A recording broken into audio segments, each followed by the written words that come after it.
Good evening to one and all present here.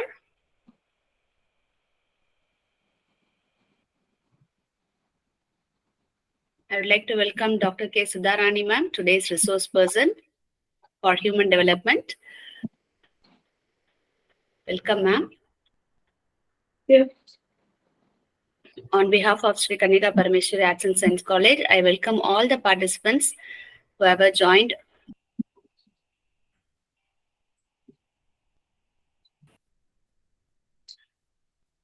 Now I call upon Dr.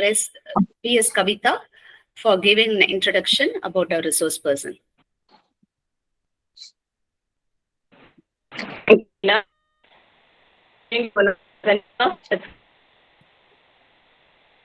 Dr. K. Sudha, who was an associate professor, Department of Science for Women, Chennai.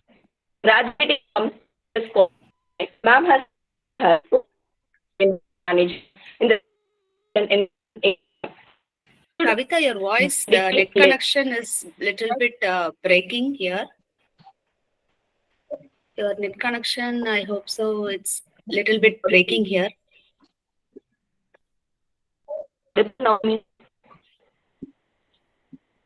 Visible?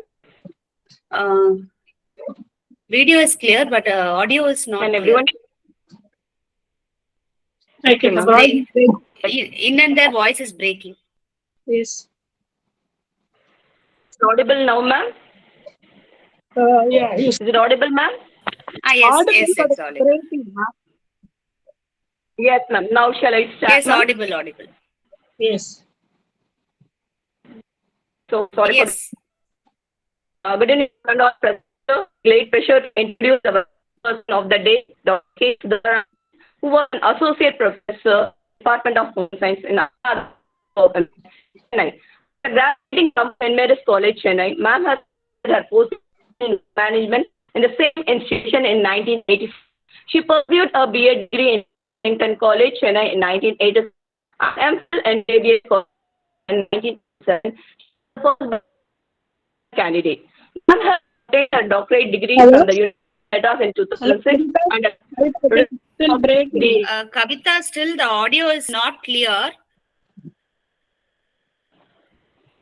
It's breaking. Okay, sorry. Can you shift to some other place and present? Yeah, ma'am. Up from Madras. No, ma, no, it's a little bit breaking. Sorry, ma'am. Sorry. I was in near No to problem. network place only, but I don't know why Okay. it's Shall I continue? Shall I continue, ma'am? Is it okay now?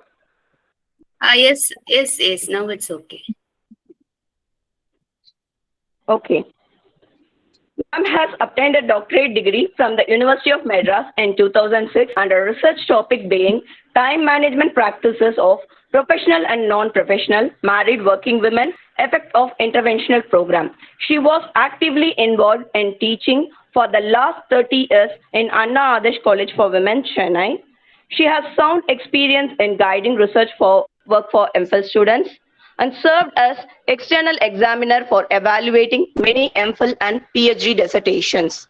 Ma'am has represented as university nominee for conducting PhD Viva Voce in the Department of Home Science in the University of Madras as well as Bharatdasan University, Puducherry. She has been the university nominee as member in the Board of Studies and in Madras University and in reputed colleges of Chennai. She has served as external examiner and paper setter for various MSc and MPhil courses in various universities and autonomous colleges. She has been the subject expert of selection committee for the post of assistant professor as well as in the ethical committee for MSc and MPhil research work of a few reputed colleges. Ma'am has also served as the chairman of the Valuation Board of Examiners of Home Science in Madras University. She has served as a paper setter for the Tamil Nadu Public Service Commission examination. She is actively participated in various conferences and seminars organized by government and private organizations. Ma'am has worked as counselor lecturer for MSc Food Service Management and Dietetics, and for Diploma in Early Childcare Education, Indira Gandhi Open University, Chennai. Ma'am has presented a paper in the International Conference of Human Size and also been a speaker in the interactive seminar conducted by Journal of School Social Work and presented an article on parental pressure. He has published research articles in Indian Journal of Home Science, JBS College for Women, Research Highlights, Jadu, Journal of Tamil Nadu State Council of Higher Education by Tanshe. And to add a crown, she has co-authored a textbook on human development, which was published on June 2014. Ma'am has been also an e-content writer for EPG Parshala in Home Science, Avinashi Lingam Deemed University, Coimbatore, in collaboration with MHRD, Government of India, in the year of 2017. And she is also a paper setter for the UGC-NET Model Questions 2019 for Periyar University. With this brief introduction, I welcome our resource person to share her bountiful knowledge to the NET aspirants. Welcome, ma'am. Thank you, Kavita, for your sweet note on introduction. So, shall I start, Meena? Meena, can I Yes, start? ma'am. One second, ma'am. I'll share the PPT. Yes, Hello? ma'am. I'll share the PPT, ma'am. Oh, Hello. yes, yes. Yes, ma'am. I will share the PPT now. Yes, yes.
Is it visible?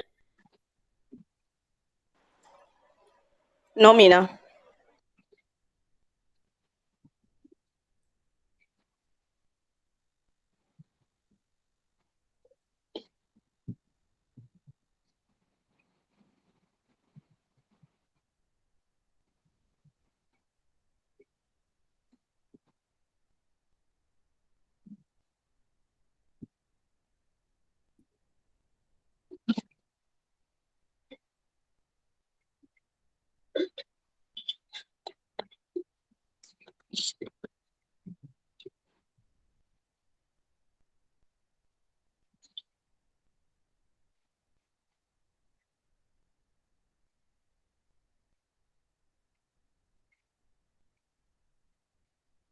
Yes.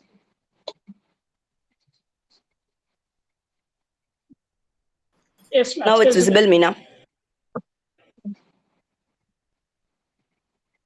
Can I start?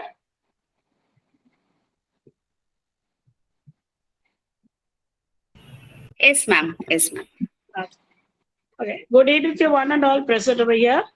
So I take this opportunity to thank Dr. Meena and her team for giving me an opportunity to participate in this noteworthy program.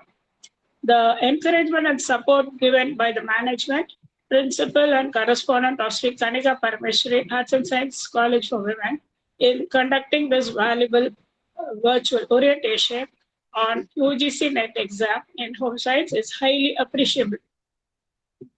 Dear students, For those who had been attending this informative orientation sessions for the past few days, I'm sure you have gained some knowledge on how to face and tackle the NET exams. The inputs given by the various resource persons on the diversified home science subjects will definitely help you in meeting the challenge confidently. Now, I think some of you may not have studied human development and textiles subjects in your undergraduation. So today I will briefly explain some important topics and terms in human development as per the syllabus given over here. Okay, next slide. Syllabus, ma. Kavita, next slide. So as you can see the syllabus, girls, I think you can see what are the topics here.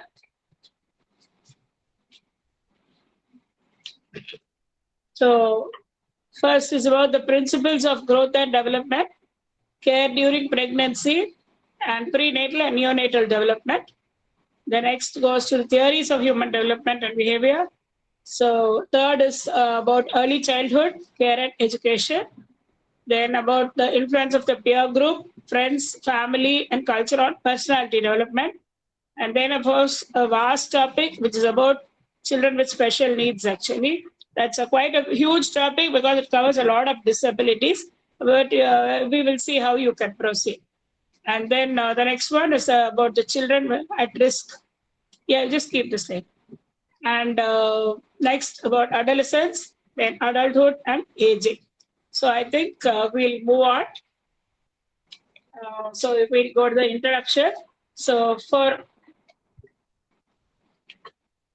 okay, now what is human development? It primarily focuses on the scientific study of how people change over a period of time.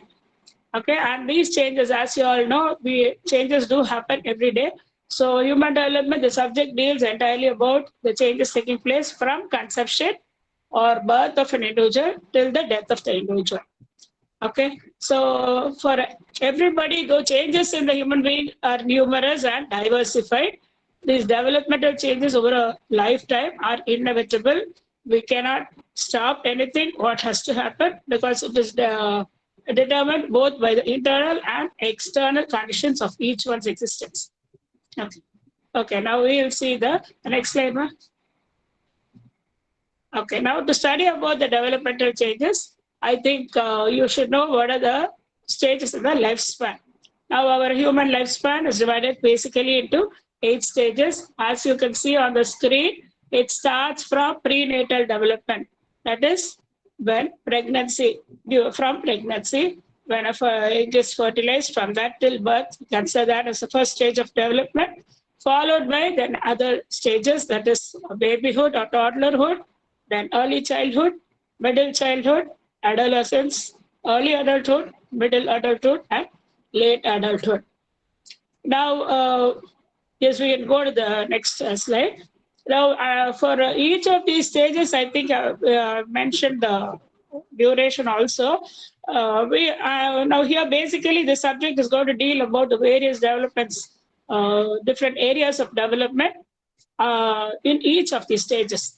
This is the main thing about this subject, human development or child development. So under each stage, what are the differences that are going to happen, how changes are happening, and in which areas that is more important, the major areas in which changes are going to take place. I think in the previous slide I've mentioned the areas also, but just previous slide. No? Previous slide. So at the end, I think for some of the slides I've given the keywords at the end of the slide. So the major areas in which development is going to be studied will be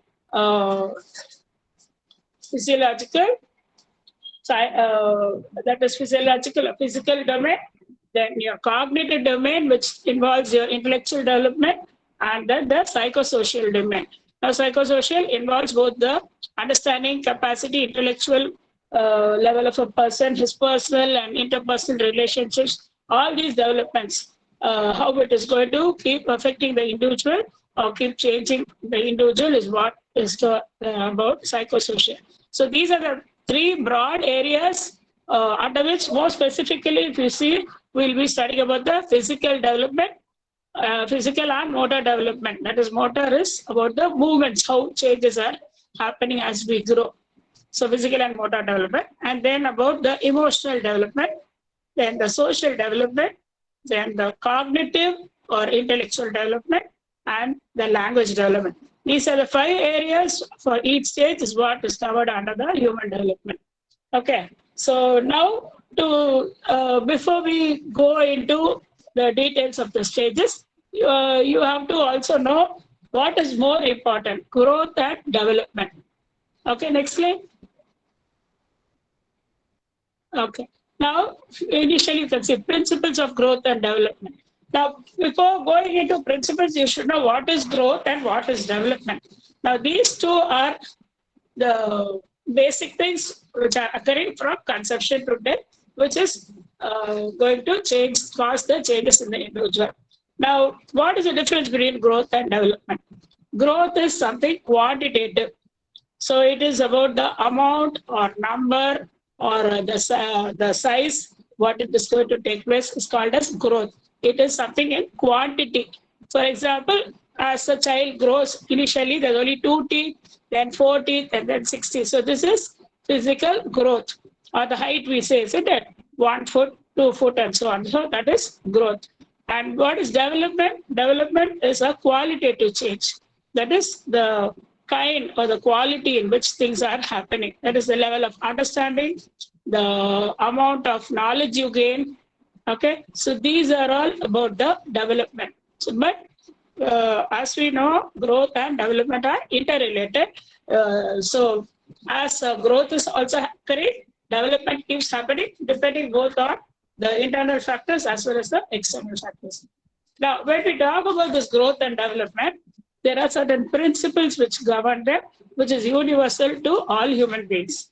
Okay, so there are many principles determining this growth and development, but we will see more important ones here, as you can see in the slide.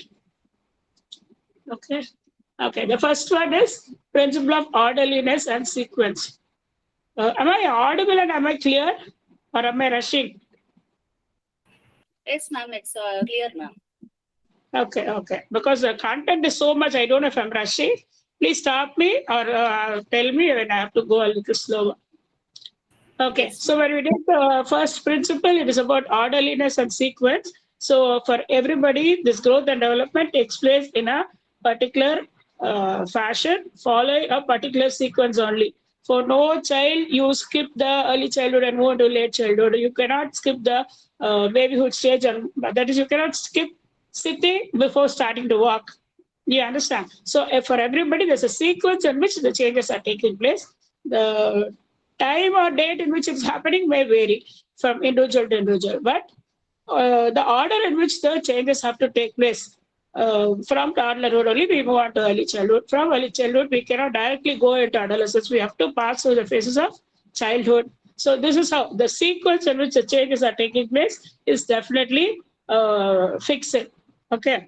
And then this development also takes place based on 2 directions, developmental directions more commonly. So as you can see in the diagram over here, there are 2 directions I've mentioned shown over here, cephalocaudal direction and proximodistal direction.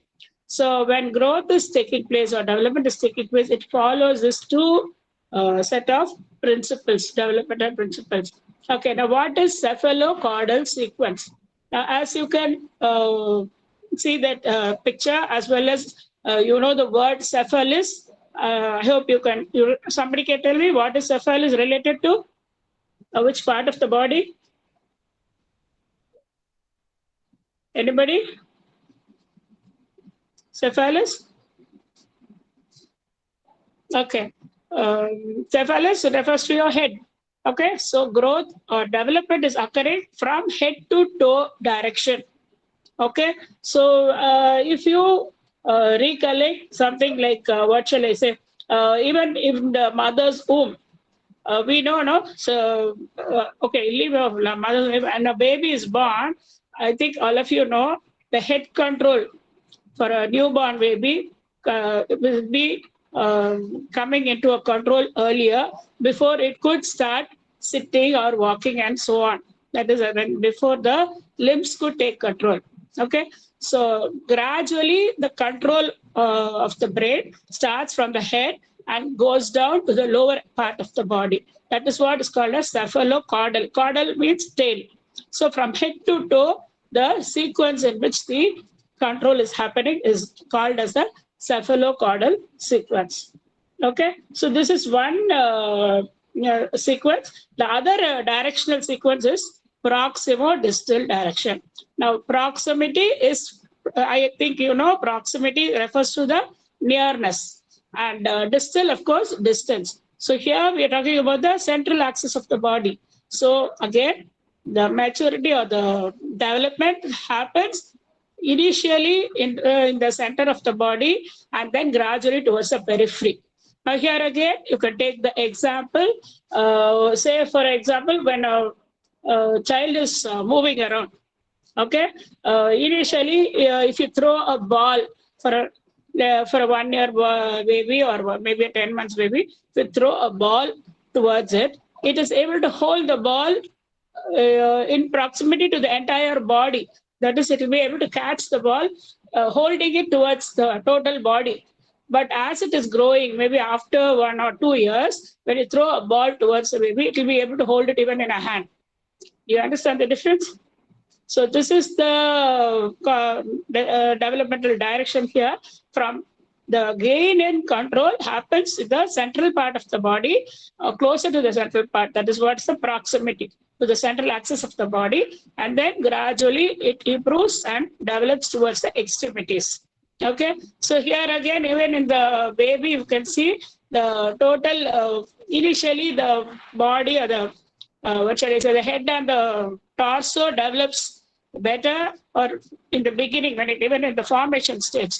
And then at that time, you can, if you've seen prenatal, I don't know if you've seen any pictures, you would have seen the initial stage of pregnancy, the limbs appear only as buds.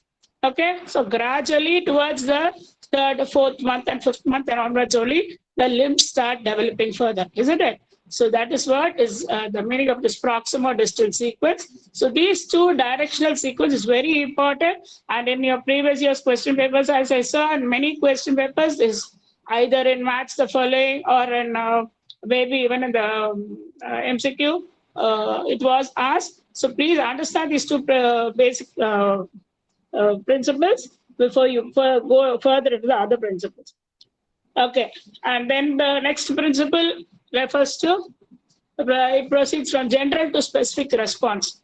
Now here again, when we say general to specific, initially the babies try to understand or able to use your body as a whole, as a general aspect only. So gradually only they tend to learn more specific things. Okay, so even for a pain, suppose an ant bites a baby. Okay, when an ant bites a 3 months or 4 months baby, what does it do? The whole body reacts. Okay, but maybe in the case of a 8-month, 9-month, or 10-month or a 1 year child, if an ant bites in the hand, the baby only shakes the hand in pain. It doesn't show, the entire body doesn't show the pain. You understand the difference? Are you able to follow, girls? Girls, I want some response. Okay, so that is called as general to specific, based on that stimuli, how it reacts in the initial stage. A newborn reacts as a general response, and gradually as it is growing only, anybody as they grow will develop more specific responses towards the stimuli. So that is the next principle. So now I don't know if I have to go into detail for each math, or shall I just mention and move on? Otherwise, I think time is going to be very. So how should I proceed now, Meena? I'm mentioning the details now at present. For time being, it will be helpful. It's taking more time, isn't it? So Yes. I'll just only read the prince or tell the principal and move on. Yes, ma'am. Yes. Okay, We shall okay, move on. okay. Yes, ma'am. Okay. So, okay, this is how you can see the other principles also, girls. So, similarly, I think if you go through the notes and all the textbooks and all the human development books, you do have about the principles of growth and development. So, as I told you for the first two, similarly, the other principles you could see in the slide, the rate at which the developmental changes take place is not going to be uniform for everybody. It will definitely vary from individual to individual. And then the next one, principle of continuity. Now, as you, for everybody, you initially we learn only simple concepts, and gradually putting the different simple concepts together, we try to learn bigger concepts. The same thing is applicable in growth and development. So, a smaller child learns simple tasks, and as he's growing, he learns to do greater tasks. Okay, that is the principle of continuity. And then again, principle of integration.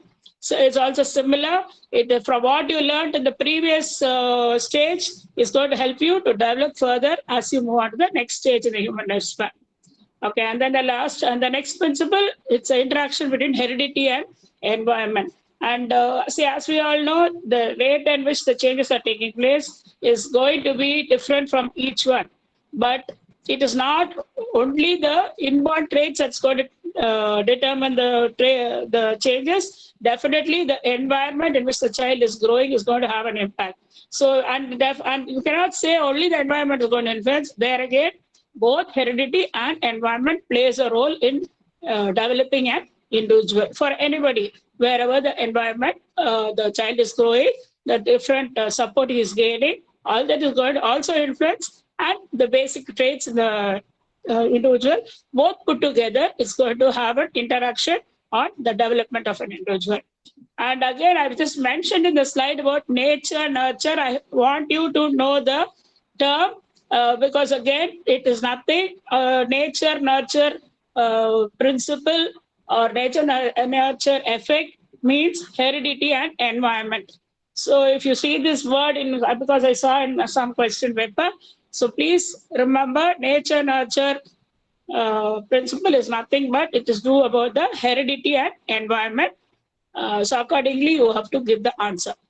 And then, of course, principle reflecting gender differences. And this we know based on whether a child is a girl or a boy, the type of the type of attention given or the type of dressing, the type of various habits taught to the baby, that even the for a smaller child, telling of the stories or the toys that we choose, everything there is difference for the gender. So that is also how the parents or the family treats or the environment gives importance to the two different genders. Is going to also determine how the individual is going to develop. So, and there are a few more principles. Maybe they are of less importance, but these principles I think you should be thorough with. Try to understand them and then proceed. Okay, I think then we'll move on to the next slide. It's about the prenatal development. Now, this is again, you see, it's going to be it's a very interesting topic actually, but then there are lots of things that we have to cover in this. So let me just tell you a few things about it. Now, first of all, I hope you know what is prenatal development. It is to do about the development of the baby inside the mother's womb. Okay, so what is it's a process in which a baby develops from a single cell after conception into an embryo and later into a fetus. Okay, so during pregnancy, when does it start? Now, it starts from conception till the birth. This is the period of prenatal development. Now, what is happening during this pregnancy period or the prenatal period? What is happening? How it is taking place? Again, I think you should go through and how it is developing each stage. You must be thorough with that. And here again, there were a lot of objective questions as I saw. So I'll just tell you the outline for this. Now, totally this prenatal period, its other term is pregnancy common term, or it can be called as a gestational period. And now this duration of this gestation period, normally we say is about 266 to 280 days. And if it is referred in weeks, you could say from 38 to 40 weeks. And if you have to refer it in months, I hope you people remember in all the aspects, either in weeks or in days or in months, either way, if it is going to be asked, you should be thorough. Okay, so in months, we can say 9 calendar months or 10 lunar months. And I think you know what is lunar month? How many days does a lunar month have? Anybody? What is a lunar month or how many days does it have? Okay, it is from one new moon to new moon. So how many days? Hello, girls? I think you know about what is new moon day and full moon day. So how many days is the difference between them? Yes, 28 days, girls. So we say, no, Amavasya to Paurnami is 14 days. From Paurnami to next Amasa, 40 days. So 28 days. That's called as a lunar month. Okay, 28 days. So 10 lunar months or 9 calendar months. Why calendar months lesser? Because it varies. Some months 30, some 31 and so on. So the total approximately comes to 266 and to 280 days. So this is the gestational period or the prenatal stage. Okay, now this prenatal stage, for us to understand, we should know how development is taking place here. First is the period of three. You can divide it into 3 sectors. First is the period of zygote or the germinal period. The second is the period of embryo, and the third is the period of fetus. Now you can see from the slide itself what is germinal period. It is beginning when the ovum gets fertilized with the sperm, and when fertilized it happens, it is called as a zygote. And this period of zygote is a very short period. It is only 0 to, that is from the day it is formed up to 2 weeks. It's called as the germinal period or the period of zygote, where the zygote, after it is development, moves through the fallopian tube and tries to move down towards the uterine area and gets fixed over there. So up to this, it is going to be 2 weeks period. It's called as a period of zygote. Okay, so I think many of you should have studied. I don't know how many people are aware of this. Anyway, now that you have to know, you better go through the topic in detail.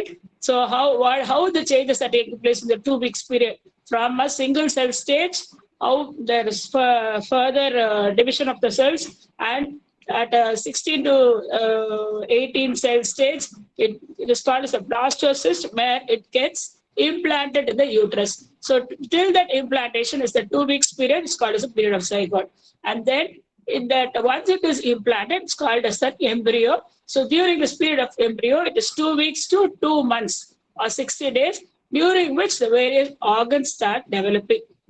Okay, so once the multiplication of cells keeps happening, as well as the different organs start occurring. So that is why it's a very crucial period where one has to be very careful during this prenatal stage, because there are a lot of chances of accidents or infections going to happen.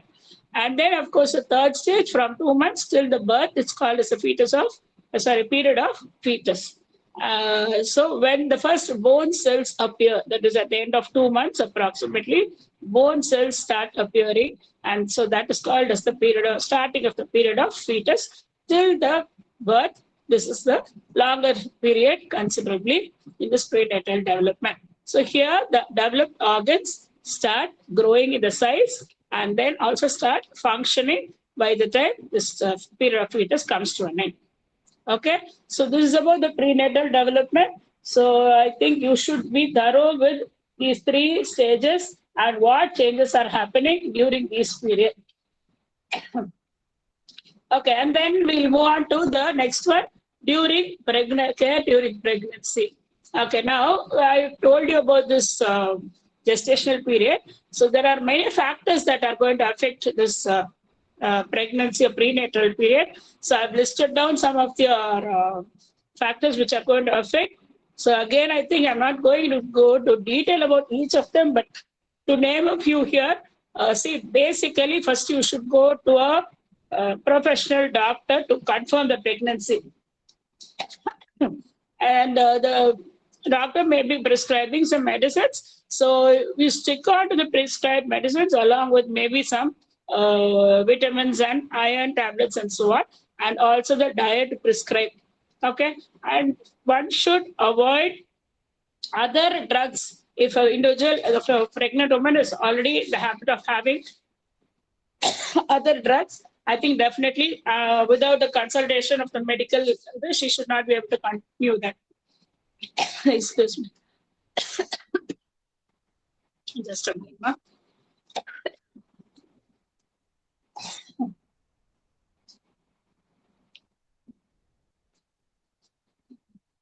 Okay, and then of course the diet. Many of you nutrition students, so you know about the extra nutritional care that has to be given.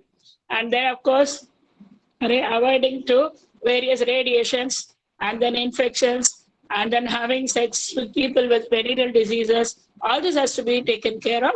And then one more thing about the health and hygiene aspect. Now, when you say hygiene, it is all the hygiene. That is from basic body hygiene. That is the regular bowel movement should be there. Taking bath should be there. And then oral hygiene should be maintained. Sexual hygiene should be maintained. And all this has to be taken care for a person. I mean, for each of this, what details are required, I think you should be able to gather now. So this is about the care during pregnancy. And then I think we'll have to go to the next one at the time of birth, which is called as the perinatal period. Now, perinatal is during the birth. Okay, so the syllabus does not specify perinatal, but since it's a continuation in this process, I think you should know about it.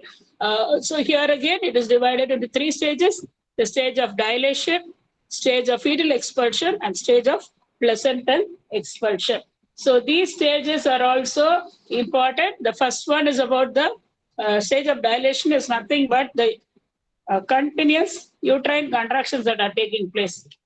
So maybe if you're asked about it, what is the duration and so on, you should be able to answer.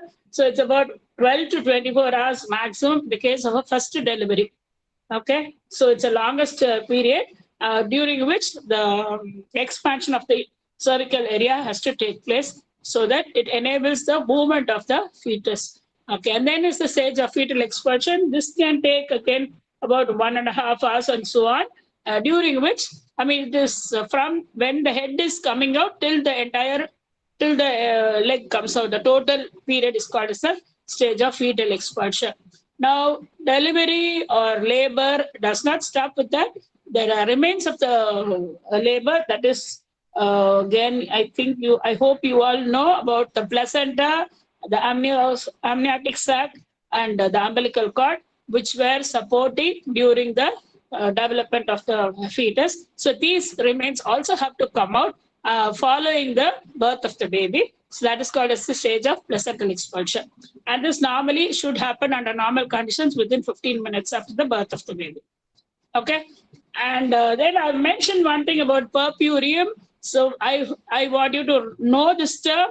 Now this is to do with after the 3 stages are over, and maybe up to 6 weeks, it happens, some amount of bleeding continues. Some, it can be the white discharges may continue because the birth has occurred. And during which it is a 6 weeks period where the involution of the uterus takes place. See, when the pregnancy had happened, the entire uterine area has expanded when the baby is growing, the fetus was growing. So now it has to go back. All the organs have to go back to their original state. So that takes about 6 weeks period, and that's called as a period of purpurium. Okay, so this is about the perinatal stage. And then we'll come to the postnatal stage, that is after birth. Now here, postnatal, there are many questions asked with reference to this infancy period. So girls, there are lots of things you'll have to know. Though the syllabus has just mentioned postnatal and neonatal, there are many questions asked. So I'll just give you some hints. You take down the words and then please do the references or study about them. Okay. Before that, I'll tell you what's a normal birth weight. In an Indian standard, it's 2.5 kg up to 3 kg. Okay, so that's a normal Indian birth weight for a baby. Then, if any baby is born less than 2.5 kg, we call it as a low birth weight baby. Okay, and if a baby is born before 38 weeks, it's called as a premature baby. Get to know the words, girls. Please note down. Premature if it's born less than 38 before 38 weeks. Okay, and if the weight gain is less than not weight gain, sorry, the weight of the baby is going to be less than 2.2 kg or 2.5 kg, it's called as a um, low birth weight baby. Okay, and then now the term that we use for the birth of the baby is it's called as parturition. Okay, parturition is nothing but the birth taking place. Okay, make a note of that word. Parturition, P-A-R-T-U-R-I-T-I-O-N. It is nothing but the process of labor. Labor here is birth, right? Then, now as soon as a baby is born, we know, though commonly I'm saying baby, we be more specific, we call it as a neonate, that is a newborn. So newborn, we refer when it up to 28 days. Okay, so a newborn or a postnatal stage, the first 28 days or the 4 weeks, we can call it as a neonate.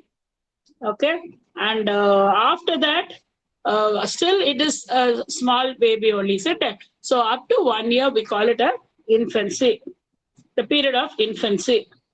Okay, now make a note of one more word, which is called as parchunate. Now, please don't get confused. Note down the terms correctly. Maybe later you go through, you'll understand. See, period, it's a parchunate is P-A-R-T-U-N-A-T-E. Because MCQ questions are asked, I want you to know these terms. P-A-R-T-U-N-A-T-E, parchunate. This is nothing but around 15 days after the baby is born. That is during which the umbilical cord is, the baby is still supported with the mother. Okay, when it is getting cut off from the mother, then only it is starting to function independently, isn't it? So till that period, it is called as the period of parchunate. Okay, and okay. So then I've told you about this infancy, where it is till 1 year, we call it as infant. And newborn also is called as toddler up to 2 years. I mean, it's not a newborn, it's an infant or a babyhood stage. It is up to 0 to 2 years. Okay. The next slide. Next slide. Okay, here, this newborn reflexes. Please be thorough with all the newborn reflexes. Okay, newborn, and I told you just now, it's up to 1 month period or 2 months period only. It's a newborn or an infancy stage. So reflexes are something which happens, say, when you see a bright light, we blink our eyes, isn't it? It's a blinking reflex. So that for a newborn, there are specific reflexes, and I think that is given as a chart over here. Please go through these things. Okay, the newborn reflexes, Moro reflex, Babinski reflex. I think if you have gone through your previous year's question papers, you would have come across these terms. So it is asked in reference to which month it is happening, or which, what is the, I mean, they give that definition and say, what is this reflex? So many of our objective questions seem to be having these. So please follow this table and understand what is each reflex. Okay, and just a small addition. I think this Babinski reflex alone, I think it's not given over there. I will just call out, you can make a note of it.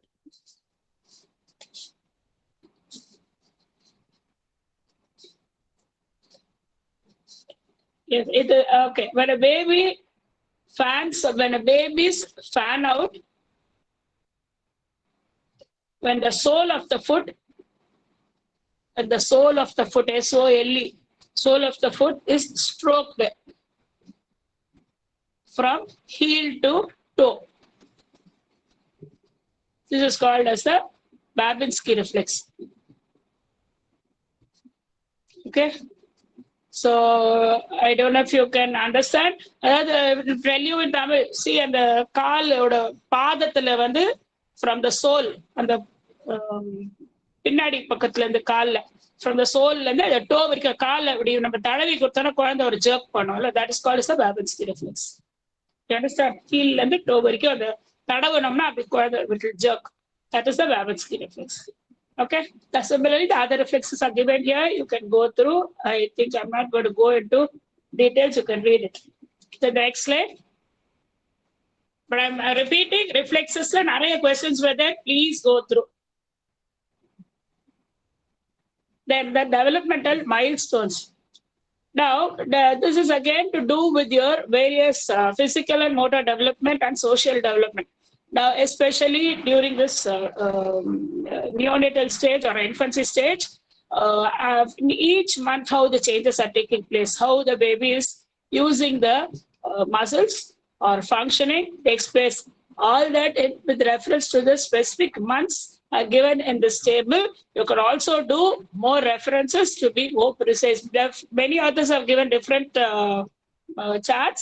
So I thought this was a little more ideal, where it gives you, for example, while we talk about the baby, see, initially baby is just lying on its back, then it turns to one side, then it's able to sit up, before that it tends to crawl, then it tends to sit up, then it tends to stand and then walk. So these are the gradual motor developments taking place with regard to muscle development. Now, this is a chart is giving you here. Similarly, how each change is gradually taking place in which month. So you must be thorough with this. And to make you clear the difference between gross and fine motor development, I'm just reminding, gross motor is to do with the large muscles. Okay. The bigger muscles or the bigger activities that we're doing, like to stand or sit and all that.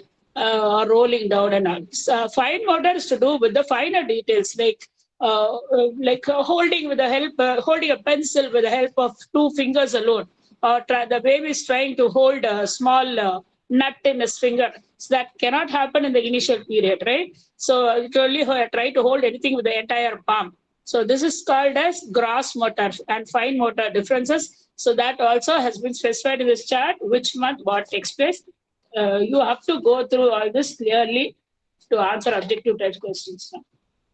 Okay, and then this, I think in this slide I also given you about some terms which you should be familiar. The Babinski reflex kit, I think I've given you some terms now. Please just see that. Just previously. So I think at the end of this slide I've given some terms here. There's some. Or maybe the next slide. No, please see the next slide. Some terms I've given. Next one. No, before theory. Just see in one of the slides I've just given. About test tube baby, twins, parturition. See the previous slide was. Here only, ma'am, below that. Here. See, identical twins, co-joint twins, parturition, ectopic pregnancy, Apgar scale. Okay, these were common terms found in your question papers also. Many of it I think I've told here. See, ectopic pregnancy, definitely you should know. Now I told you about fertilization taking place after the period of the first stage, that is the period of zygote. So as it is moving down into the uterine area, when the egg is traveling through the fallopian tube, if it is going to get stuck up over there and not reach the uterus area, it starts to develop with the fallopian tube, which is very dangerous. So that is called as ectopic pregnancy. Okay, it is not a normal pregnancy. If under normal circumstances, the zygote has to travel in the first 2 weeks to the through the fallopian tube into the uterus cavity and get implanted. Now, during this moment, if it's going to be not moving or stops moving in the fallopian tube and starts to increase in size, then that's called as ectopic pregnancy. Okay. And then one more word I've given here, Apgar scale. Now, Apgar scale is again to do with, it's a type of scale to do the measurement of the newborn baby.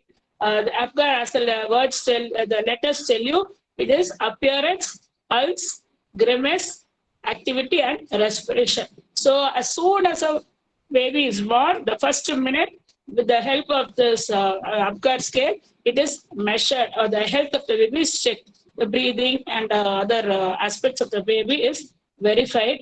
And after 5 minutes, again, it is checked to make sure it is born more healthily, okay, or no defect is found. So to assess a newborn baby, this Apgar scale is used to find out how healthy or how accommodative it has been after coming out from the mother's womb to the external world.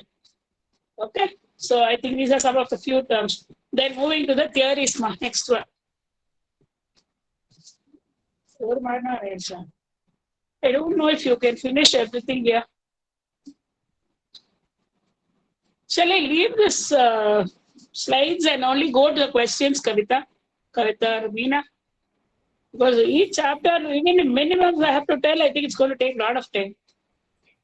At least for side readings, the names or any theory, specifically 1 or 2 points we can share, ma'am. Okay, I can mention, but again, that's what, for each chapter like this, small things are there, lots to tell. Yes, Okay, yes, yes. okay, okay, we'll see. Theories of human development.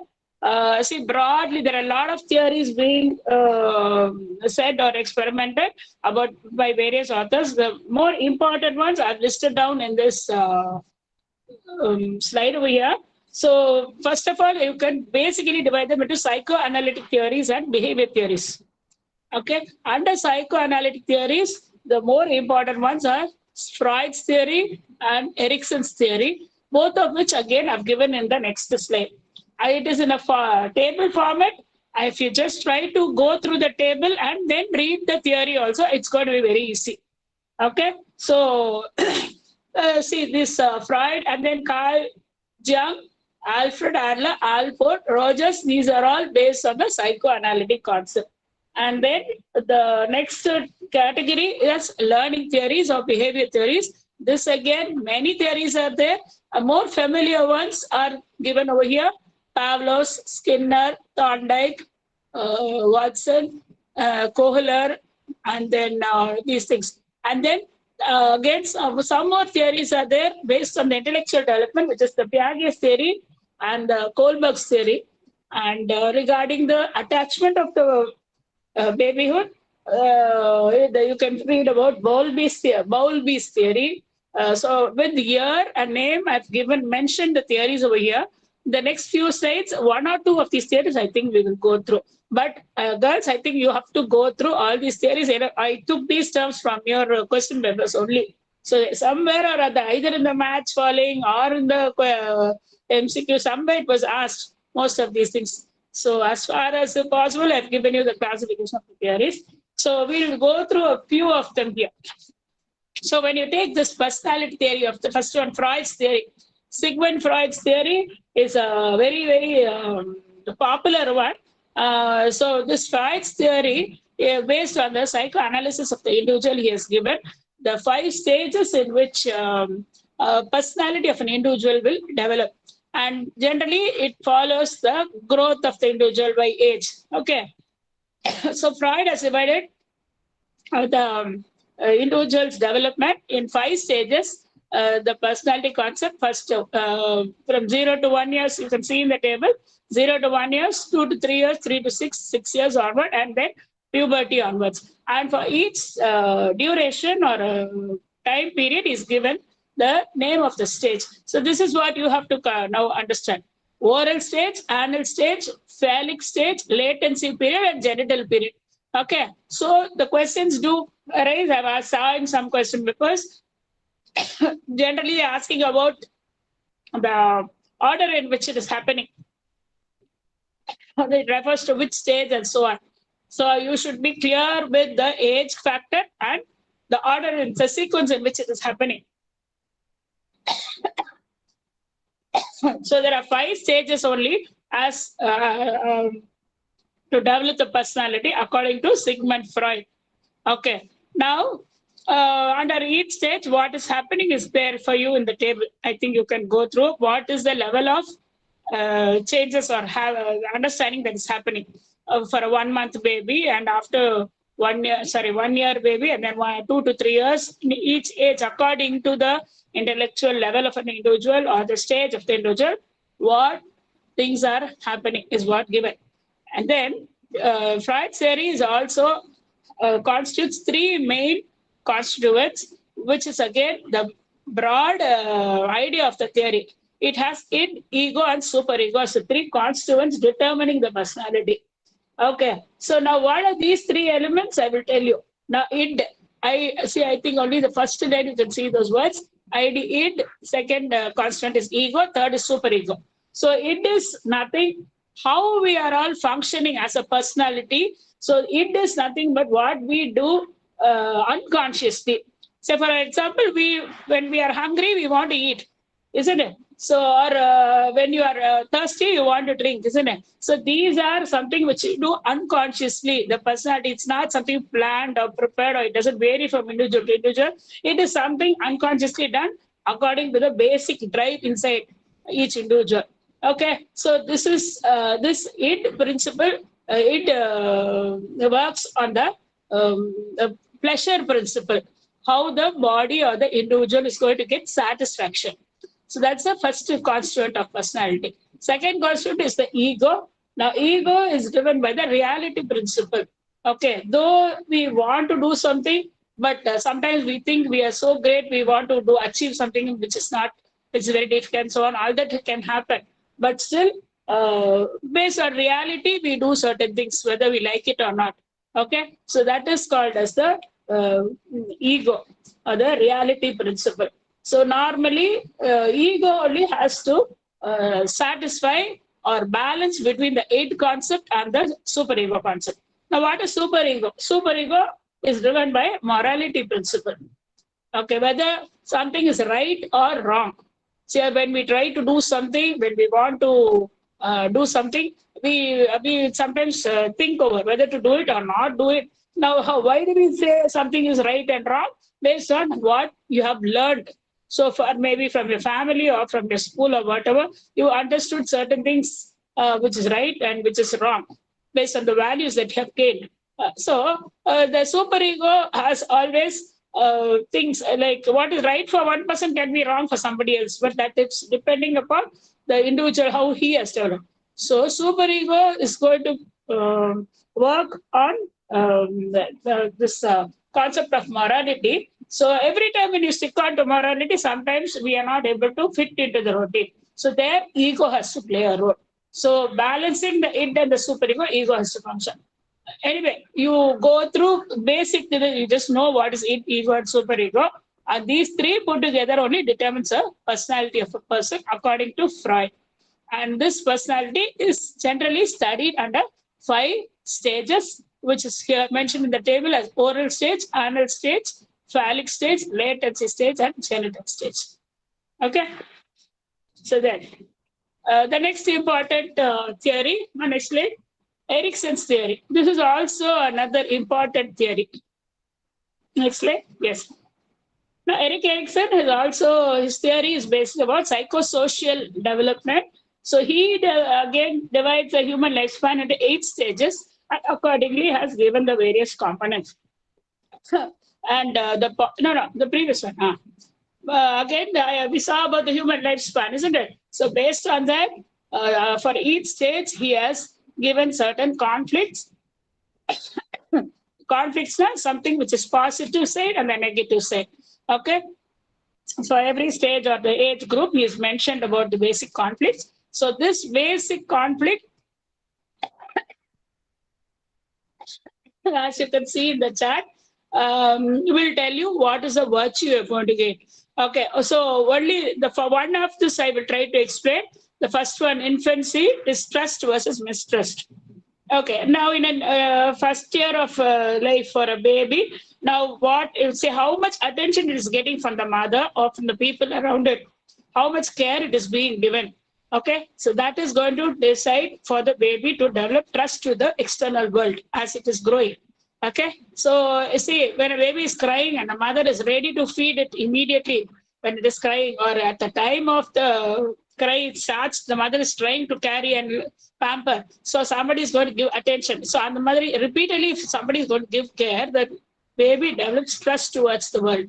Now, suppose in certain families, there are various issues or problems. The baby is not attended immediately, or it takes time for the mother to come and feed, or somebody to lift the baby when it's crying, and so on.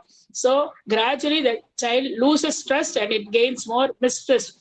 As it is growing, also on the infancy level, and the developer, a trust or mistrust go to affect the individual, even at the adolescent stage, to look into the world, whether to doubt anybody or whether to trust anybody. All that is determined from the birth stage, how things are happening around the individual.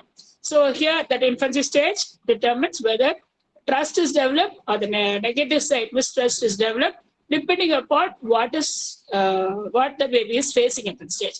So similarly, for the other stages also, we've given the various conflicts. So I think, again, you go through the theory in detail, you will understand. And with reference to that particular stage, whenever you study this, you should recall that particular age group, think of a child whom you know at that particular age group, and then try to understand. It will be easy for you to understand the theories. Okay? So till old age, he's given the various psychosocial stages. Erickson's theory. Okay, next one. Learning theories. Just move on the slides one by one.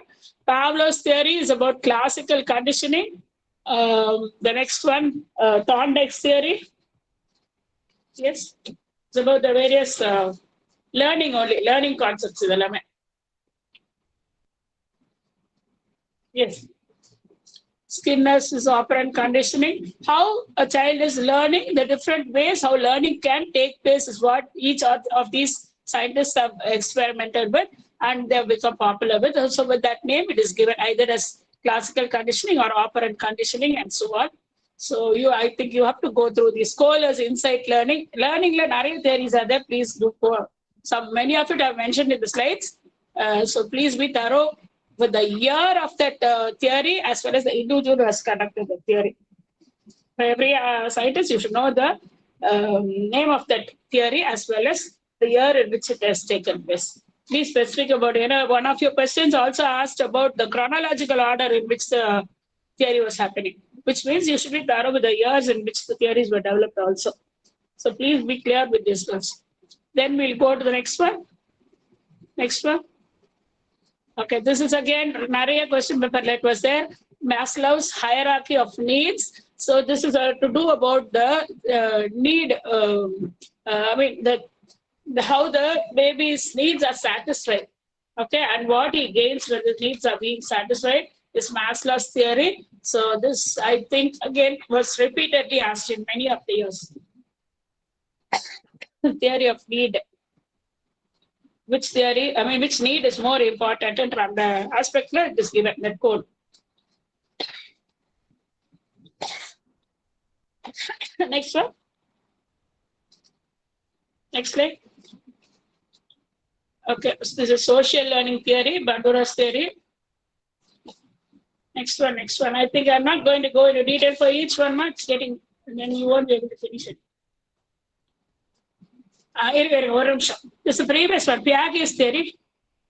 Previous one. Okay, this is again very important. This is about the cognitive development, how the intelligence level of a person develops. So here again, it is developed according to Piaget. This experiment was done with his children. He experimented on his own children and developed this 4 stages of cognitive development. So you can see here, a sensory motor stage, that is birth to 2 years, which has got 6 substages. And I think you should go through the substages also, which are not listed down over here. 6 substages are there. So what happens, what is the level of understanding at each substage in the 0 to 1 month, 1 month to 2 months, and when it's given 6 stages, 0 to 2 years. So please be careful and understand which is happening first and what is happening in each stage. And then the second stage, according to Piaget, is pre-operational 2 to 7 years. And then third stage, concrete operational 7 to 12 years. And in adolescent stage, about 12 years, it is the formal operations period. So understanding what is happening during each stage with reference to intellectual development is this Piaget's theory. It's a very, very important theory. And I've also mentioned, maybe in my objective to come, Piaget is called as the father of genetic epistemology. That's just an information you have to remember. Okay. So, the first one, I repeat, the sensory motor, the first substage, the object permanence of the word. Many of your question paper seems to be having that word. So, object permanence refers to which stage? You should be, if you have gone through these steps or the stages, you will be able to answer. So it is with reference to sensory motor period. You should be able to get that answer. So finally, you have to be thorough with the stages. Otherwise, it's going to be very difficult. The next one. Next is Kohlberg's theory of morality. Okay, moral development. So this with reference to the late childhood period, that is elementary school period, with reference to how discipline is inculcated in a child or moral type, that is to what is right, what is wrong, and development conscious, pre-conventional, conventional, and post-conventional. Again, 6 stages that he is giving Kohlberg's theory, how individuals' conscience functions. So based on that, everybody, we develop our own system of discipline. Now, everybody doesn't function in the same way, what is right and what is wrong, isn't it? So this Kohlberg theory will tell you at which age, how much of understanding and how much of discipline you are being imparted, and how discipline is imparted with the help of rewards and punishment. Now, as a child is growing, how we are conditioned with your parents' rules and regulations, how much you are given liberty, where you are given rewards, where you are praised, and where you are given punishment for what activity as you're growing. All this is going to determine the type of discipline each child is developing, and that is what is mentioned here in Kohlberg's theory. So, in the stage, under the bottom, you have to go through. Okay, then what's the next topic? Next slide. Influence of childhood. Next one. Okay, this childhood is again a vast topic which is covering both childhood development as well as the school, elementary, the preschool period. How much that education at that level, and the 2 to 6 years, the childhood period. We divide into 2 stages: preschool period or early childhood period, and the late childhood or the elementary school stage. Okay, both put together only we say as childhood. That is baby kappuram 2 years till you reach adolescence, 12 years we call it as childhood period. Other we divide into 2 as early childhood and late childhood or mid childhood. Okay, so when we talk about early childhood, otherwise it is referred to as preschool period. Or there are preschool period. It is again a very important period where a lot of things start occurring in the individual or for the children, isn't it? So as you are all aware of that, yes. So during this stage, so many developments happen, and how a child is getting influenced from the family environment into an external environment, the school environment. So how it is getting influenced by other children, and then a teacher or other people around the external world. So all this is going to determine the development of the child in the early years. To make you understand, the other terms I've just given over here. Early childhood is also referred to as preschool period or a pre-gang period, or sometimes flowering of the self, in which stage it refers to. You should be able to tell it's this early childhood period. Okay. Now, in the following stages, as we are going, early childhood, middle childhood, then adolescence, then followed by adulthood, and then old age. All these stages, I'm not going to repeat. All the developments, you have to be thorough. The characteristics for each stage, as well as all the developments. When I say all the development, it refers to physical development, emotional development, social development, cognitive development, and language development. Okay. All these developments for each stage are very specific, which you should be thorough with. Okay. Okay. Then Other than the developments, there are certain things for each stage which we'll see here. So this early childhood type of play is very important. It is also called as a play age. Okay, why play age? Because the child's learning to first play with toys and then with some other child and then maybe with the other adults also and so on. So stages of play, how it is distributed is given in the slide for you. Unoccupied. See, up to 3 months, the child doesn't know much. It just keeps moving here, moving its head or hands and legs without understanding anything. But then after 3 months to 2 years, maybe gradually, if you give a rat, it will like to shake it or it will try to kick a ball, just so on till 2 years. So it likes to play by itself. So that is solitary play. Then after that, it goes to onlooker play. No? It starts observing others playing. That is onlooker play. It doesn't participate. It just looks into maybe through cartoons or maybe neighbors and so on. It just observes what is being played at 2 years. Then it likes to play with same age children, parallel play along with other children. That is called as parallel play. And then associate play. Associate play maybe along with again in a group, maybe a few children together, they try to share and use things and all that. That's called as associative play. And then cooperative play is also something like associative play. But here they have to do some adjustments to form a group and play something. So this is a different way how play varies as the child is growing. And another way of classifying types of play is about how they are doing it, like functional with some purpose if they are playing, or symbolic play. Symbolic, they try to represent something. If children, even UKG, first standard, they like to play this teacher-student game. They like to make believe, false, they assume certain roles and they try to do. So like so and so, they try to act and do with the other children, isn't it? So that's called as make-believe play. Then constructive play, I think, building blocks, they assemble and try to do something. Some objects other than the constructive play. And then next games with rules, like chess or other board games, or even the outdoor games with all the like throw ball, football.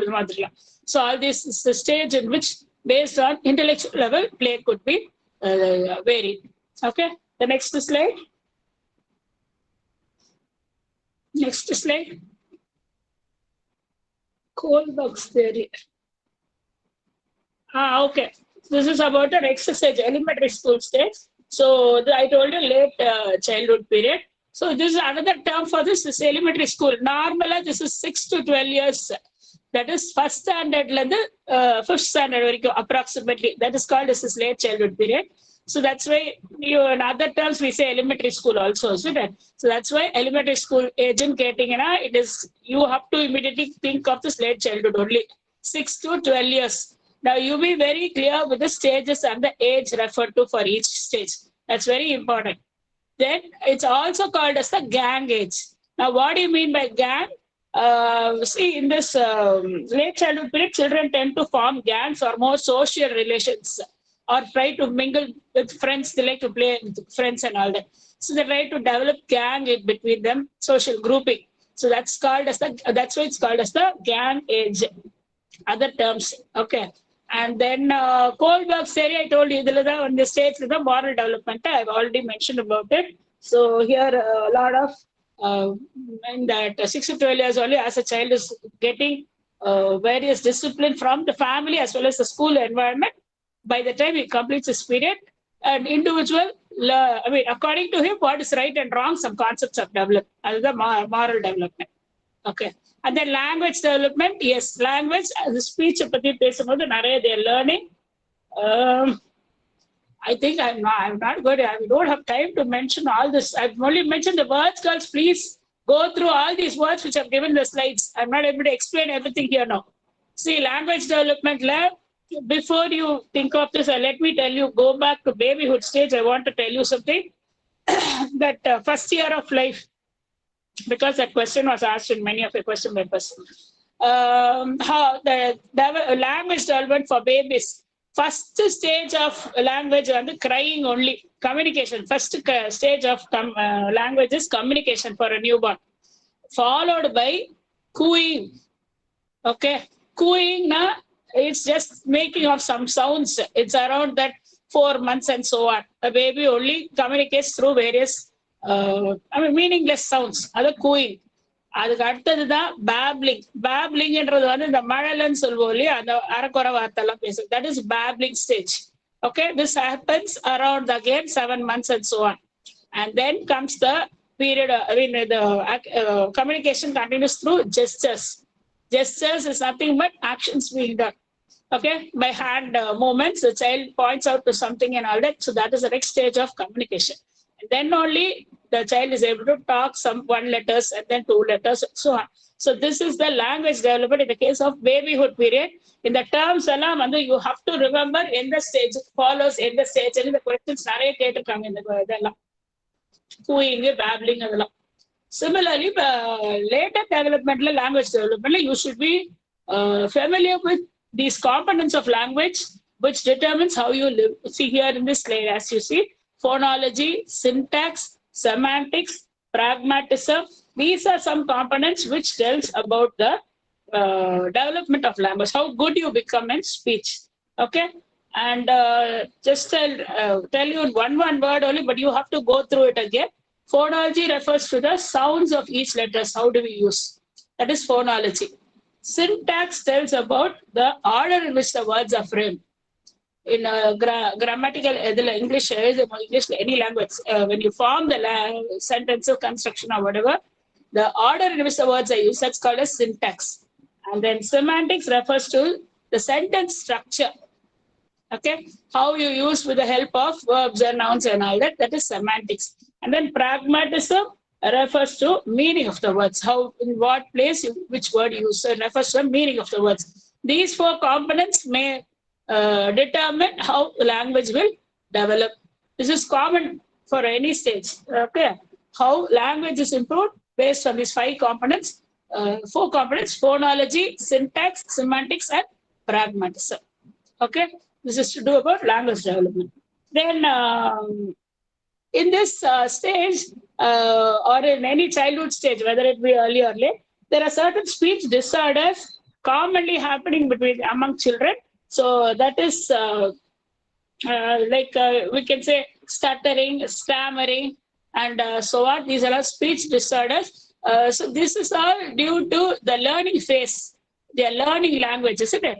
So at the time, because of fear or because of anxiety and so on, these things happen. These are disorders, and it is something it deviates from normal. So that's why we say it is disorder.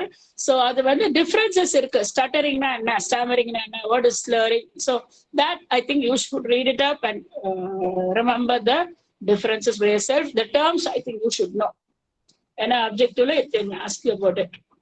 And then coming to this elementary school education, one of the policies of the government. Next slide.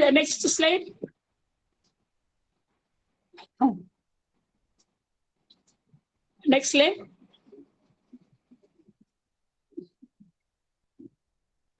Let's move to the next slide now.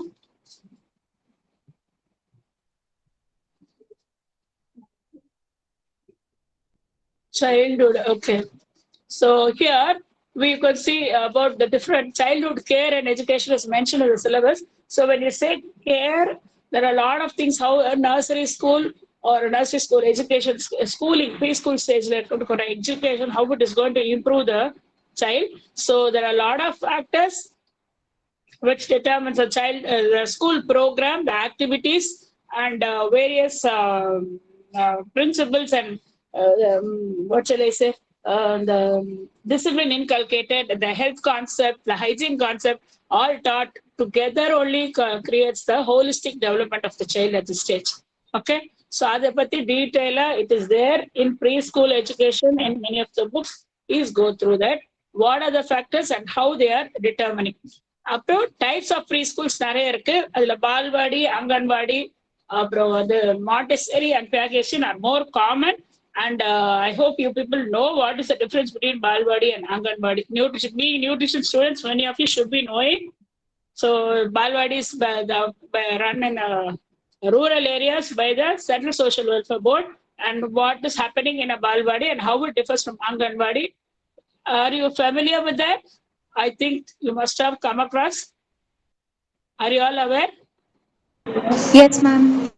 Okay, so I'm not going to go more into that. So Balwadi and Anganwadi differences தெரிஞ்சுக்கோங்க. And then Montessori, it is about the sensory way of learning through senses. Piaget is learning by doing. The main type of schools. Rather than that, there are few more types also. Please go through. And when we are talking about elementary school, you should be aware of the latest concept by the government. Sarva Siksha Abhiyan, which was implemented by the government of India. So, adula enna 6 to 14 years compulsory education. This elementary school education, adu patti details kuduthirukkom. So, அந்த year and the adula irukka principles of this SSA, you should be thoroughly knowing. Go through that. Similarly, new education policy 2020. This again gives stresses on the educational system of this period, elementary school period. Schooling period. So go through that to know what are the statements the policy is telling. Basically about how the system has to be changed. Instead of 10 plus 2, 5 plus 3 plus 3 plus 2 and the stage they are trying to bring it. So what is the what is the main criteria and what are the changes they want to bring in a new education policy? With the year you have to be thorough with. Okay. Then, then I will share an education. Next is, what is the next topic? Okay, influence of family peer. Next slide. Next slide. Next slide. Next slide. Yes. No. Influence of family. I think you've skipped something. No, even before this. Personality development. Yeah. Determinants of personalities. This was also given in your syllabus. Sorry, this is not a very difficult. Only you should know what is it. So personality is something about the sum total of all the traits of an individual, which determines how the individual is going to behave. It's a common definition, and definitions are given by various authors about personality, so that you have to refer and make a note of at least 3 or 4 important definitions of personality. Author and year oda தெரிஞ்சுக்கணும். Okay, and this personality is determined basically by 2 factors: personal factors and environmental factors. And personal factors, again, it's nothing. As I mentioned here, it's to do with the individual's body structure and health, a level of intelligence and emotional development. And environmental factors definitely has an influence. So what are the external factors? About the family, how the child is growing, how the support it is getting from the other family members, what is its place in every family. It definitely has an impact. First child, second child, whether girl child, boy child, how the family treats the child. So family or influence. Then peer group na friends. So school going age, obviously the child is being influenced by which sort of friends it is choosing. So peer group, and then the school, type of school, what type of education they're giving, the role of the teacher handling with the child. So all this has a role to play. And then the community. Community is the child where it is growing, the locality or the neighborhood around the family or around the school. So who are the members? How they are going to influence, all that is going to also affect the personality. And then of course the culture. Culture again, school culture and home culture, the various traditions and practices of the individual's background, all that is also going to determine the personality. So I think I'm not going to go into much details, so you can go through this. Next slide. Okay, then children with special needs. Sorry, this is again a very vast topic. So even I didn't know which are I have to tell you in detail which one I cannot tell and so on. But basically, I'll tell you, disabled children, they are otherwise also called as special children, or they are not. Something is not functioning as normal child. Then they are called as special children. And other terms for the special children, initially it was handicapped and silvanga. Now later exceptional children and sonanga. Then now mentally challenged or physically challenged and sometimes it's also referred as intellectual deviates and so on. Okay, so different terms have been used to refer to these children with special needs. Now, as the term tells you, all these children require some special attention or extra attention from the normal child. Okay. Now, this again is to do with developmental problems only and disabilities of the children. So it can be just physical or mental and so on. So broadly, we can classify them as physically challenged children or mentally challenged and learning disabled and so on. Okay. So now what is physically challenged? It is generally to do with the sense organs. So sensory impaired. So what are your senses? With regard to the vision, or with regard to hearing, or with regard to hearing impairment, or visual impairment, or speech disorder, or speech impairment. If the limbs are affected, then orthopedic defects, or crippled, and so on. So you will have physically challenged. Some parts or organs have been affected. Then another category is mentally challenged. Mentally challenged one is to do with the level of understanding or brain development. So this is determined what category that challenge is mentally challenged. You can again categorize them based on the level of the intelligence score, IQ scores. IQ scores determined there are various tests I have given in this next slide. And based on IQ score, you can classify the mentally challenged as okay. So you it is how much, what is the grade in which the child is affected? Mild, moderate, severe, profound. So the classification, you can do it in different ways. Based on the level of the retardation, you can say mild, moderate, severe, profound. Based on the level of education, we can classify them as educable, severe. It's not severe actually. This classification, you can modify it as slow learner, educable, trainable, and profound. Okay, or custodian. The second column is there, no, educational classification. You can also alter it as first one is slow learner, then only comes educable, third is trainable, fourth category is custodial. Custodial, totally somebody has to support them. They cannot function by themselves. Okay, the other three categories, certain things they can do by themselves, so education cannot be imparted. And in the 4 category decide the IQ level based on the fourth column tells you what is the range of IQ it should be falls under. IQ testing based on that a child can be determined or the individual can be determined which level of MR he is into. So accordingly, the rehabilitative measures or education has to be, the other aspects have to be taken care. And before you go into that IQ score, you should know what is the standardized IQ score for a normal individual. Anybody knows? Normal IQ for an individual? What should it be? Any idea? Okay, something around 120 is a normal IQ. Okay, so anything below 80 or 90, we classify them as other retarded categories, right? And if it crosses beyond 140 IQ score, then they come under the next category, which is called as gifted children.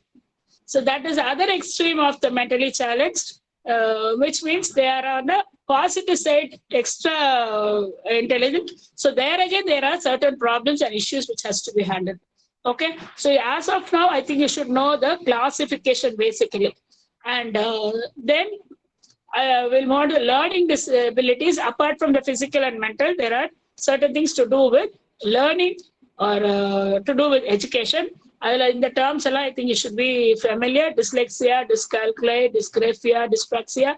These are different disorders. Dyslexia is reading disorder. Dyscalculia is regarding arithmetic. Dysgraphia is regarding writing. Okay, so in many different disorders are there. So why it is happening, causes, and how it has to be prevented, and what support has to be given. You should be knowing all that. Definitions on there, differences there, and then you should know about the care that has to be given for all these. Okay, and and the next slide. Okay, apart from these mentally challenged and so on, there are some more categories of children with special need, that is the emotionally upset or emotionally imbalanced or behavioral disorders in common. So I think some of it you may be familiar with. OCD, obsessive compulsive disorder, I think you must be knowing. ADHD, attention deficit hyperactivity, and some more are also given over here. Bipolar disorder, to do with emotional differences or behavioral disorders. And there are other some more neuro disorders also. The next இதுல கொடுத்திருக்கு பாருங்க, epilepsy, Down syndrome, cerebral palsy, இதெல்லாம் வந்து neuro disorders. So whatever may be the disorder or a handicap the child is having, for all this now இங்க boldல கீழே கொடுத்திருக்க, please you have to know the types, causes நம்மோது you should know the prenatal cause, perinatal cause and postnatal cause. Any of it could cause these defects. Okay, prenatal is during the pregnancy period, certain things could have affected. Perinatal at the time of labor, prolonged labor or labor difficulty on the deliver பண்ணும்போது அதெல்லாம் கூட can cause all these problems with the instruments used during delivery and so on. And postnatal, of course, other things, the what shall I say, accidents, infections, so many other things can cause the later effects. So அப்புறம் characteristics, how do you identify this individual? இது கூட உங்களோட question பேப்பர்ல இருந்தது. Suppose a child is repeatedly answering wrong from reading the board, அப்படின்னா what has to be assessed? அப்படின்னா what should you say? What is the disorder we can doubt? When a child is asked to read from the board and repeatedly is reading wrong, அப்படின்னா what is the defect? Yes, somebody give an answer quick. Hello, girls? Yes? If you're not able to read from the board correctly every time, what is the defect then? Which impairment is there? Or you suspect which impairment? I don't know if everybody has slept or what. Hello? Visual impairment? Girls, are you listening?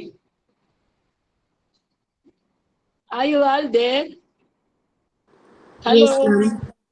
Yes, ma'am. Yes, but Yes, ma'am, sir. They are typing in a message. Dyslexic. They are typing in a chat box, ma'am. Oh, sorry. Dyslexic. Okay. Okay.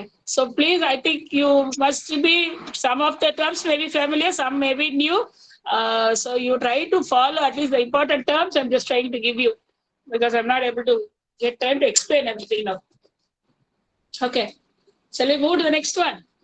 So basically, learn about special education is very important for all this one. Please, or defect go, or impairment go, there are different ways how they have to be handled.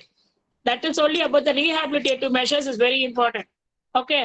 So again, use of braille system for which impairment? Visual and solo terino. Isn't it? So on the மாதிரி அந்த ஒரு impairment-க்கும் what is the special education given or special care given, you must be thorough. So I've mentioned in that previous slide, you have to know about the characteristics, you have to know about the types, you have to know about the various causes, and then what is the preventive measures that could be taken care and how they could be supported by the various aims or various system of education and so on. So ஒரு மெயினா அந்த எல்லாத்துக்கும் நீங்க தெரிஞ்சு வச்சுக்கோங்க. அந்த terms உங்களுக்கு எங்க வேணாலும் அப்ஜெக்டிவ்ல கேட்பாங்க. Please go through that. Okay, then the next one is children at risk. So this is, I think, a familiar, common aspect. நிறைய இதுல பார்த்திருப்பீங்க. But now for you, you have to go through the various laws and acts in relation to all this. The terms எல்லாம் வந்து உங்களுக்கு simple words இதுல. See, those who are under risk போது, it is to do with children who are being affected in some way or other. Okay, basically they are not supported by family or they don't have a proper family and so on. So adula oru classification of street children. Street children, they are on the roads most of the time. Their livelihood is on the roads, and sometimes in some cases there are 3 types of street children also. So adula some of them are with the family, some are without the family, and some are without parents. Okay, they are called as orphans. And some are thrown out of the family, they're called as destitutes. So different small differences, but then அது என்ன differences நீங்க you have to make yourself clear. And again, this integrated program for children, not mentioned a year here, please try to find out, and what is the support given by the government with this program. And so on the program, the color you note on the programs you have to go through.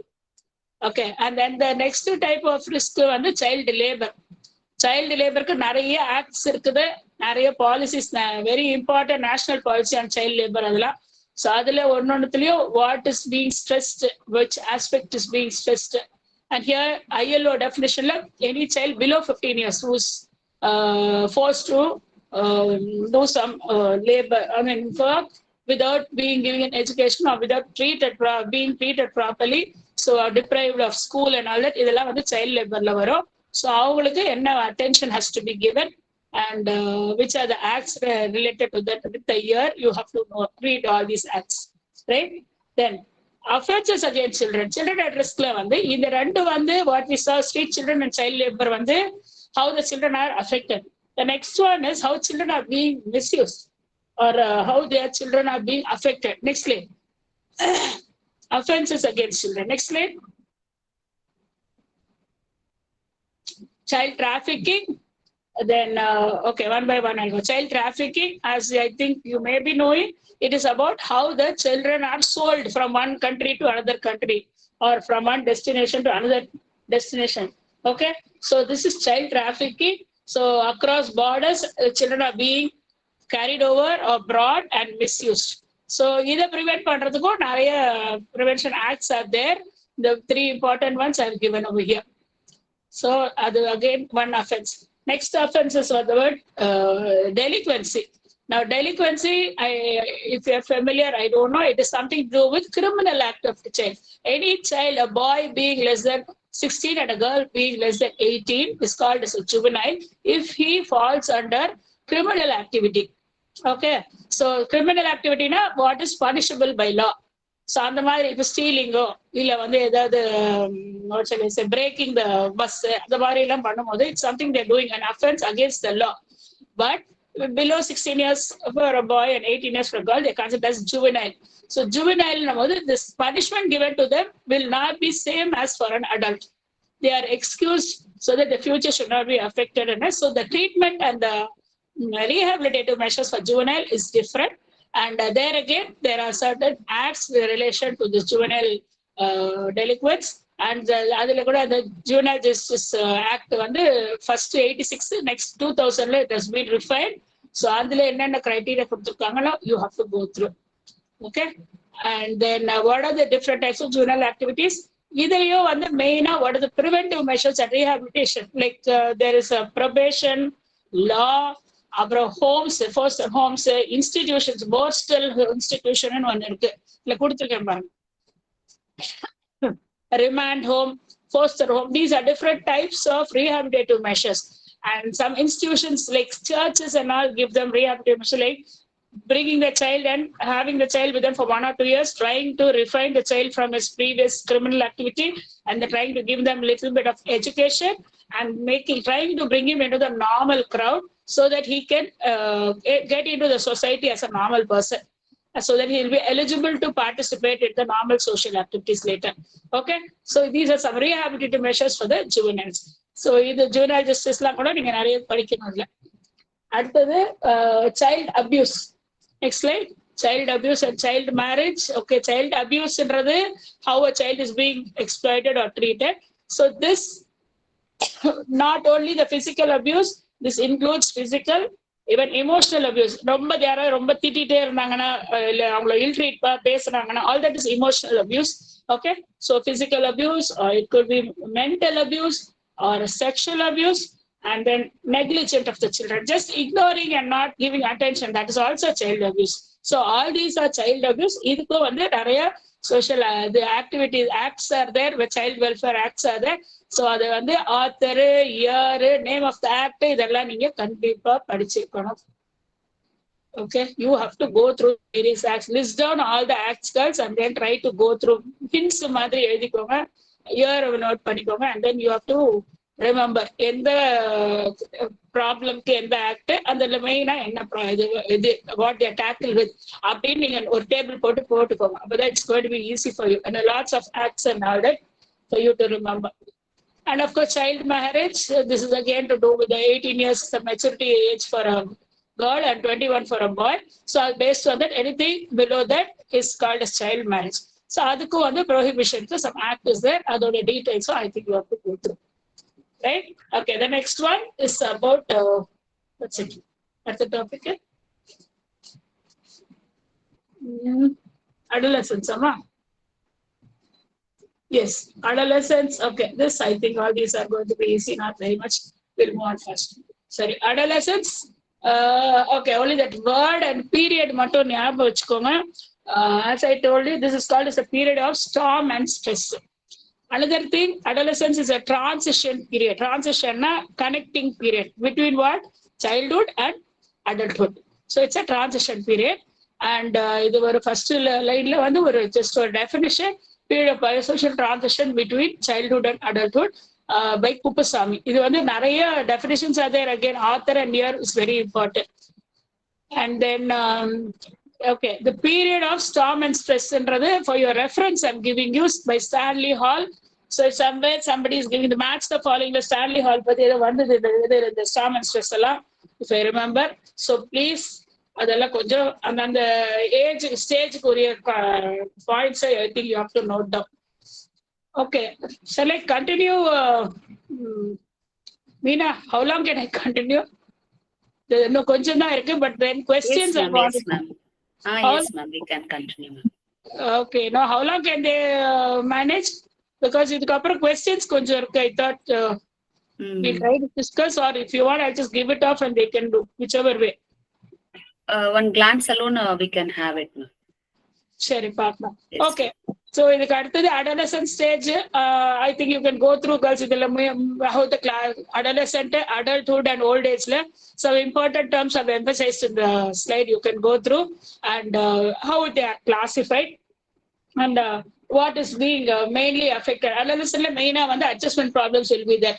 Yeah, it's the main transition period, child and adult. So how the different changes in the body and the hormonal changes is going to have an impact on the physical and the mental effect of the individual is going to cause the different developmental problems. So there are adjustment problems.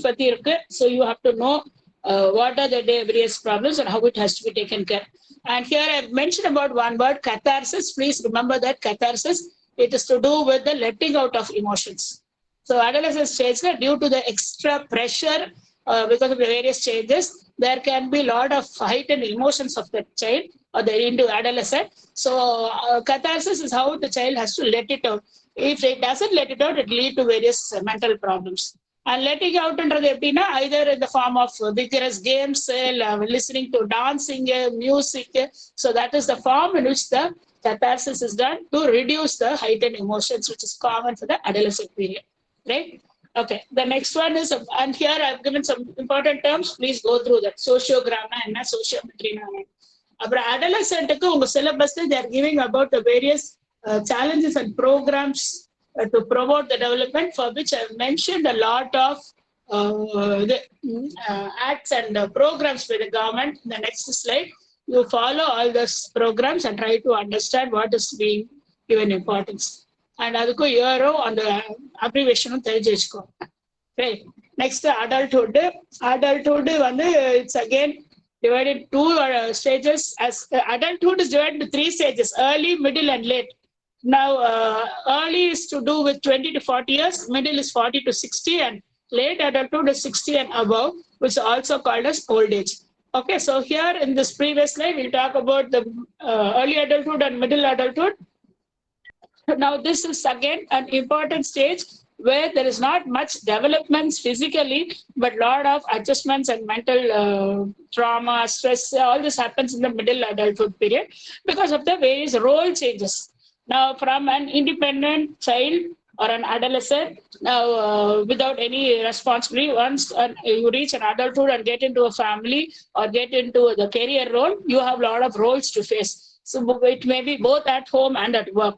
So all this put, and then the coming of the children, the bringing up of the children in the various stages. So idella is going to cause different pressure on the adult, and so that is why this another term for this adulthood when the period of emotional tension and you can simply say it as adulthood period, middle adulthood period. Okay, because of the change in roles, and the change in role is going to be in the family as well as in the vocational area. Vocational under the VOCAT IONAL, it is about the career or job. So there again, a lot of adjustments have to be made when a individual is moving into the next stage in the job or career. Okay. So and the adjustments it's called as a period of emotional tension. Then here you can talk, see some things about the menopause and the climacteric. So you can go through that, how in the middle age, because of that, how an individual is being affected and how shows the effect on the other members of the family. அடுத்தது old age பத்தியும் நிறைய இருக்கு சொல்லணும்னா, because some key terms I have mentioned here. Old ageல you be familiar with that. Next one, இது என்ன மாதிரி starting welfare measures. அதுக்கு முன்னாடி ஓல்ட் ஏஜ்க்கு டிஃப்ரெண்ட் டேர்ம்ஸ் இருக்கு. Gerontology, geriatrics, senior citizen. Okay, gerontology, இதெல்லாம் நிறைய terms. Definitions for this I want you to go through. Senescence, other term is senescence. Senescence is nothing but period of growing old. Now gerontology, scientific study of old age. Geriatrics, it is nothing but the studying about the health and disease conditions of the old age. The சின்ன differences இருக்கு. termsல confuse ஆகாம you have to be thorough. Senescence, geriatrics அதெல்லாம். அப்புறம் இங்க more common term உங்களுக்கு Alzheimer's, அப்புறம் வந்து டிமென்ஷியா, இதெல்லாம் to do with memory loss. So அந்த டிஃபரன்சஸ் உங்களுக்கு தெரிஞ்சிருக்கணும். ஸோ அதெல்லாம் you have to go through. And then of course because of the post retirement, how the individuals psychological adjustments become poor. அப்புறம் ஏஜிங்னால how the individual system and organs get affected. So அதனால வந்து how physical changes R affecting. So physiological and psychological changes R listed out how it's going to cause problem. I think you have to go through and make a note of it. Social also, how it's going to cause impact on them, how the elderly are being treated in the society or in the family. That is the status of the aged. So our family, how each one is given importance. And welfare measures in Varamodi, again, how the various government provisions are. The next two slides will talk about the welfare measures. Yes, next slide. Old age, next slide. Next one. Okay, so I think you should go through different schemes are there for old age. Apart some various concessions being offered, the bank la, income tax la, apart railways la, airport la, so many things, flight la. So all these concessions alla will come under the welfare measures. And treatment also, old age homes here irukku, and how why they are there, and what are the different types of old age homes, names of some old age homes. Adella kuda I think you need to be familiar. Okay, so apart from these things, I think a few more important terms are given in the next slide. You can go through that. Okay, now அப்புறம் உங்களுக்கு சில ரெஃபரன்சஸும் கொடுத்துருக்கேன். whichever textbook you are able to gather, please go through. மெயினா Hurlock, Rajammal Devadas, இதெல்லாம் very important books. பர்க். Okay, இந்த மங்கள் லாஸ்ட்ல கொடுத்துருக்கேன். Mangal, my essentials of education, இதுல கூட நிறைய ஆஸ்பெக்ட்ஸ் இருந்துச்சு உங்களுக்கு வேண்டியதெல்லாம். I was just going through that. And என்னோட text book which I have written, அதுலயும் உங்களுக்கு as a textbook you have detail இருக்காது, தியரிஸ்லாம் அதுல இருக்காது. For a glance you can use that. So go through whichever book you are able to gather. Please go through all that, all the stages of the lifespan. Okay, so I think mostly I have covered the syllabus. Let us now move on to the some type of questions that are there. I think I've listed down a lot, but then the time doesn't permit us to do more. We just glance them quickly.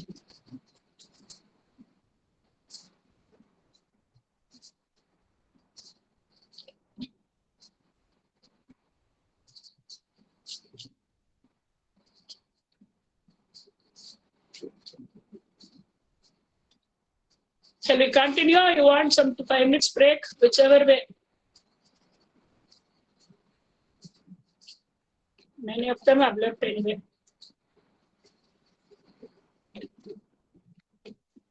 Are you presenting, ma'am? Is the screen visible, ma'am?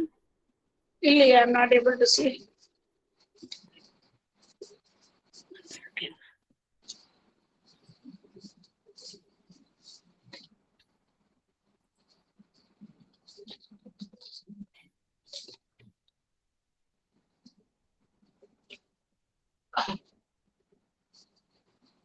It is in Word format only. Mm.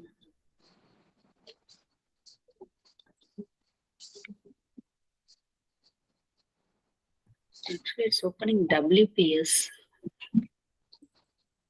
It's not opening. உங்களுக்கு வாட்ஸ்அப்லயே அனுப்பியிருக்கேன். Yes, ma'am. Yes, ma'am.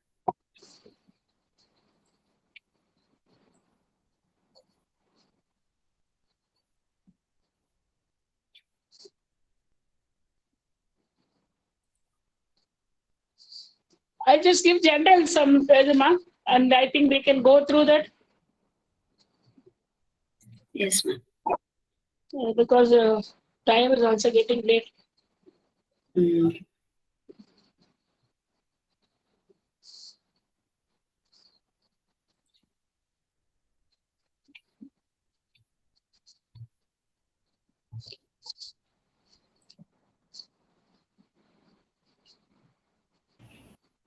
I think it's taking time for downloading.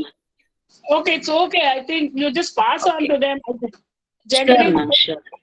different types of questions I just picked out, and repetitive I just picked out. So I asked you all. I mean, we were telling in the previous, all the 5 types of questions are coming. Sequence, multiple choice, match, everything was there. Assertion and reasoning. So what I want to tell them, the same thing was the previous resource persons told. They have to carefully read the question before answering, especially here because each stage early, middle, late and மாதிரி childhoodலயும் இருக்கு adultலயும் இருக்கும். So அது கொஞ்சம் டக்குன்னு அவங்க பார்க்காம பண்ணிடக்கூடாது. Confuse ஆயிடக்கூடாது ஆன்சர்ல objectiveனால. So that is one thing. They have to be careful in reading. And then suppose something is very difficult, they have to skip that question and go to the next one instead of just wasting time on them. Sometimes it is very confusing and the options given. எல்லாமே correct மாதிரி இருக்கு. So that again, suppose ஒரு 2 வாட்டிக்கு மேல if they feel they are getting confused, they should leave that and go to the next one. Otherwise, it will only cause more and more confusion. Maybe they can come back later and complete it. Okay, so that's something again they have to remember. I think most of the other tips many of your resource persons have told about the exam because I am not able to tell much about that. Anything else you want to ask? Girls or anybody? Actually, this presentation is really a power-packed presentation, ma'am. Each and every point you have added is from all the book references and important points in each slide. You have explained excellent, ma'am. So nice. And some of the participants also told that this content, everything will be classy, and delivered lecture is also so nice. So it's clear presentation. So, Okay, thank you. But thanks a lot, ma'am. Thank you. That's okay. But then time, I'm not able to give more Yes, information. So, தெரியாதவங்களுக்கு it is very difficult because many things will be new. If they're Yes, studied, ma'am. you can recall. அதனாலதான் I was thinking எல்லாத்தையும் we have to cover எப்படின்னு எனக்கு தெரியல. That's why. Anyway, if there's some doubts or something, you can always contact me again. Yeah, it is coming there. Yes, ma'am. Now only it's getting downloading.